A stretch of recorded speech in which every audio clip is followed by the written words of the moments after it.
Chapter number 4 pair of straight line. तर त्यामध्ये point आहे angle between lines represented by ax square plus 2xy plus by square equal to 0. तर हे जे joint equation आहे यामध्ये दोन लाईन यूज केलेल्या आहेत, y इक्वल टू m1x आणि y इक्वल टू m2x अशा दोन लाईन आहेत. तर m1 प्लस m2 याची व्हॅल्यू आपल्याला माहीत आहे. m1 प्लस m2ची व्हॅल्यू काय मिळते -2h/b आणि प्रॉडक्ट m1 इंटू m2 हा मिळतो a/b. मग लाईन जर परपेंडिक्युलर असेल तर कंडिशन आहे m1 multiply m2 equal to -1 आहे. त्यानंतर लाईन जर परपेंडिक्युलर असेल तर कंडिशन काय मिळते, मग m1 m2 इक्वल टू -1 आणि प्रॉडक्ट आहे a/b, म्हणजेच आपल्याला कंडिशन मिळते a+b equal to 0.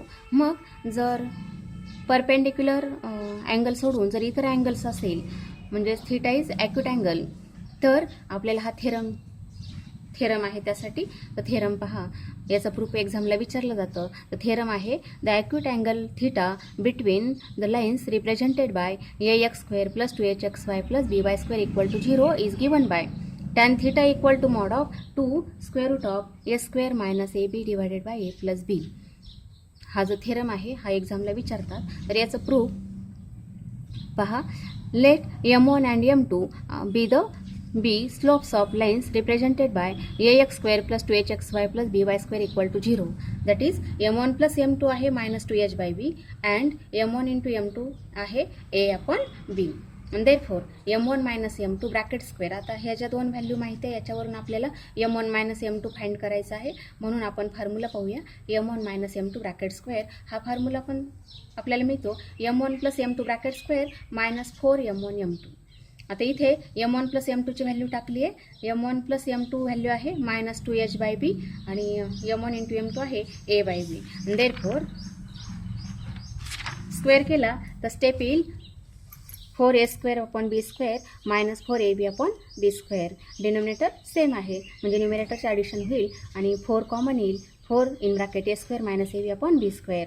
Therefore m1 minus m2 equal to plus or minus दोन्ही साईडचं स्क्वेअर रूट घेतला आपण तर plus or minus 2 square root of a square minus ab divided by b. आणि देअरफॉर आता थीटा जर ॲक्यूट अँगल असेल दोन लाईनचा, theta is acute angle between two lines who slopes are m1 and m2, then tan theta equal to mod of m1 minus m2 divided by 1 plus m1 into m2. And therefore put value of m1 minus m2 we get plus or minus 2 square root of a square minus ab divided by b divided by 1 plus a by b. And therefore आता डिनोमिनेटरला पहा, इथे a by b आहे 1 plus a by b. Solve केलं तर काय मिळतं b plus a divided by b, म्हणजे total denominator त्याचं b येईल. दोन्ही ठिकाणी सेम आहे डिनोमिनेटर, म्हणजे पुढची स्टेप मिळते 2 square root of a square minus ab divided by a+b. अशा टाईपने हे प्रूफ आहे. मग कंडिशन पहा याची, lines are coincident. Lines represented by ax square plus 2hxy plus by square equal to 0 are coincident. म्हणजे यामध्ये ज्या दोन लाईन यूज केलेल्या आहेत पासिंग थ्रू ओरिजिनच्या, ते दोन्ही जर कॉन्सिडंट किंवा पॅरलल असेल तर कंडिशन काय मिळेल, दोन लाईन जर कॉन्सिडंट किंवा पॅरलल असेल दोघांचे स्लोप इक्वल येतात म्हणजे m1 equal to m2, that is m1 minus m2 equal to 0 येईल. आणि m1 मायनस m2 याची व्हॅल्यू आली होती plus or minus 2 square root of a square minus ab divided by b equal to 0. आणि therefore पुढचीच काय step येईल, मग multiply केला आपण b/2. Multiplying b/2 we get square root of a square minus ab equal to 0. Squaring we get a square minus ab equal to 0. That is a square equal to ab is the condition of coincident line. आणि परपेंडिक्युलरची condition आपण पाहिली होती. Two lines are perpendicular. We get m1 multiply m2 equal to -1. And therefore m1 multiply m2 किती मिळतं a by b. And therefore a by b equal to -1. That is a plus b equal to 0 is the condition of perpendicular lines. अशा पद्धतीने हा formula आहे. Formula पाठ करावा, लक्षात ठेवावा लागेल, पाठ करावा लागेल. तर त्यावर एक्झाम्पल पहा. Show that the lines represented by 3x square minus 4xy minus 3y square equal to 0 are perpendicular to each other. म्हणजेच काय दाखवायचं आपल्याला, दोन लाईन परपेंडिक्युलर आहेत आणि दोन लाईन परपेंडिक्युलर असेल तर आपल्याला कंडिशन माहिती आहे plus b equal to 0. a means coefficient of x square, b means coefficient of y square. And therefore a equal to 3 and b equal to -3. Therefore a plus b equal to 3 minus 3 equal to 0. a plus b जर 0 असेल तर lines कशा असतील perpendicular. Therefore lines are perpendicular to each other. अशा पद्धतीने आपल्याला solution लिहिता येतं. Example number second, show that lines represented by x square plus 4xy plus 4y square equal to 0 are coincident. म्हणजेच आपल्याला दाखवायचं आहे लाईन्स कॉन्सिडंट आहेत किंवा पॅरलल असतील. तर याच्यामध्ये स्टेप पहा, कंपॅरिझन केलं आपण ax square plus 2hxy plus by square equal to 0. तर aची व्हॅल्यू 1 येते, 2h आहे b, त्यानंतर bची व्हॅल्यू आहे 4. आणि therefore s square minus ab. तर hची व्हॅल्यू 2h जर 4 असेल तर hची व्हॅल्यू 2 येईल. म्हणजेच 2 स्क्वेअर मायनस aची व्हॅल्यू 1, bची value 4. Therefore 4 minus 4 equal to 0. s square minus ab जर 0 असेल तर लाईन्स कशा आहेत, कॉन्सिडंट आहे. Lines are coincident. तर होमवर्कसाठी एक्झाम्पल पहा, show that lines represented by 3x square minus 4xy minus 3y square equal to 0 are perpendicular to each other. आणि example number second, show that lines represented by x square plus 6xy plus 9y square equal to 0 are coincident. Number 3, find the value of k if lines represented by kx square plus 4xy minus 4y square equal to 0 are perpendicular to each other.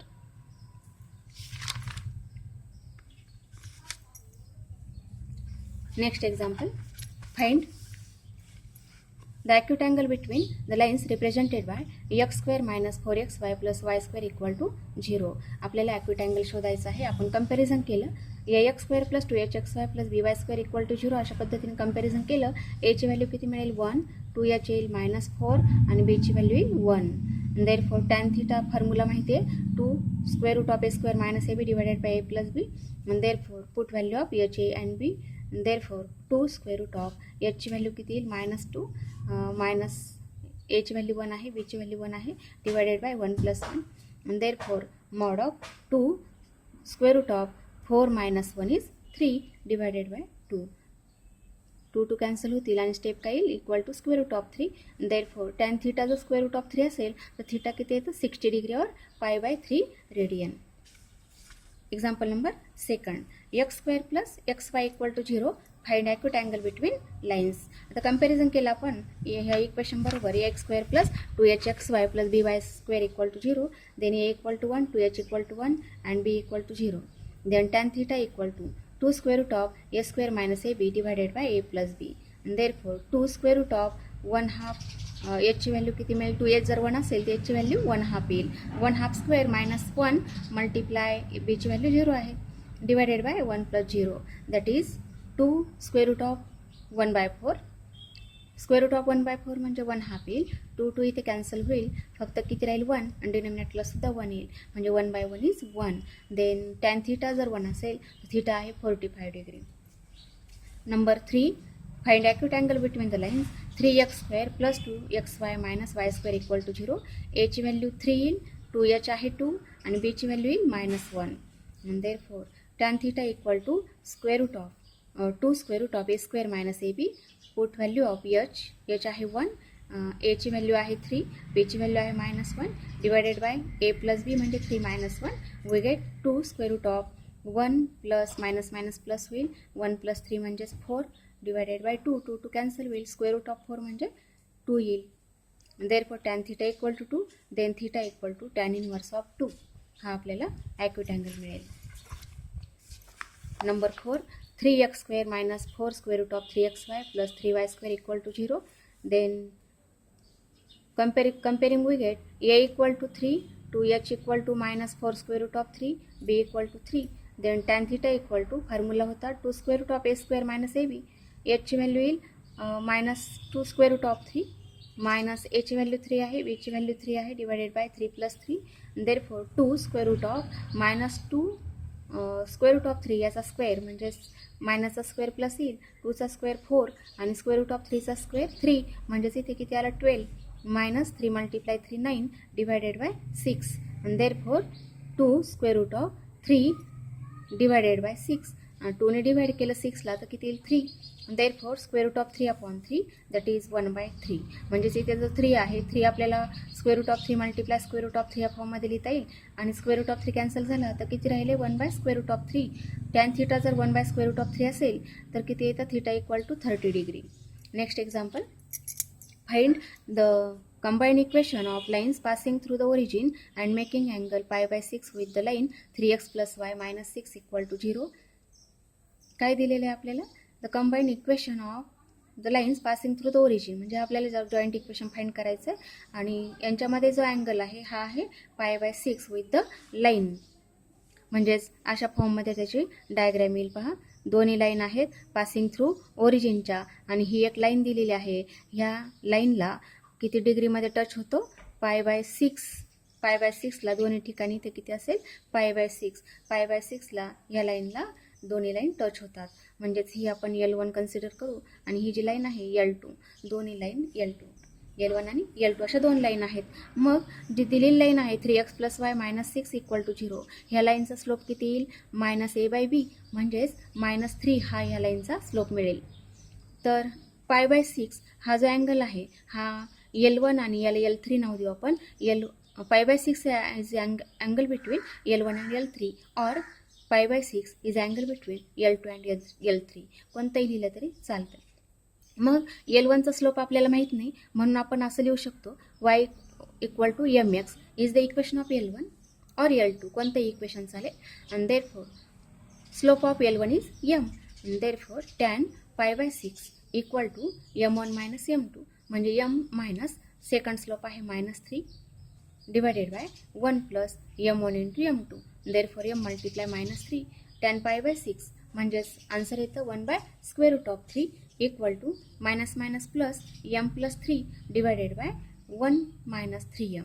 On squaring we get. म्हणजेच आपल्याला mod जर काढायचं असेल तर ही जी value आहे plus or मायनसमध्ये लिहिली तरी चालते किंवा दोन्ही साईडचा स्क्वेअर केला तरी चालतो. Squaring we gate. स्क्वेअर केला आणि क्रॉस मल्टिप्लिकेशन केलं तर किती मिळतं? 1 × 1 - 3m ब्रॅकेट स्क्वेअर = इथे √3चा स्क्वेअर केला म्हणजेच किती आला? 3 × m + 3 bracket square. Solving we get 1 - 3mचा स्क्वेअर हा किती येईल? 1 + 9m² - 6m = 3 × m + 3चा स्क्वेअर केला तर m² + 6m + 9. Multiplying 3 we get 3m² + 18m + 27. Solving we get. Next step पहा काय येईल. नेक्स्ट स्टेप येते 6m² - 24m - 26 = 0. हे आलं आपलं auxiliary equation. Put m = y/x. We get 6 in bracket mची व्हॅल्यू y/x आहे म्हणजेच y/x bracket square -24 in bracket y/x -26 = 0. Therefore 6 y² -24 y/x -26 = 0. Multiplying x² we get 6y² -24xy -26x² = 0. And therefore 13 dividing 2 we get 13x² plus 12xy म्हणजे -2ने divide केला आपण तर 13x² plus 12xy minus 3y² = 0 is the required combine equation. अशा फॉर्ममध्ये आपल्याला examples लिहिता येतात. तर होमवर्कसाठी एक्झाम्पल पहा. Example for practice. Find the measure of acute angle between the lines represented by 4x² plus 5xy plus 4y² = 0. आणखी यामध्ये 2 एक्झाम्पल आहेत, हे सॉल्व करा. त्यानंतर एक्झाम्पल सेकंड आणि एक्झाम्पल थर्ड. तर हे 3 जे एक्झाम्पल आहेत होमवर्कच्या नोटबुकमध्ये सॉल्व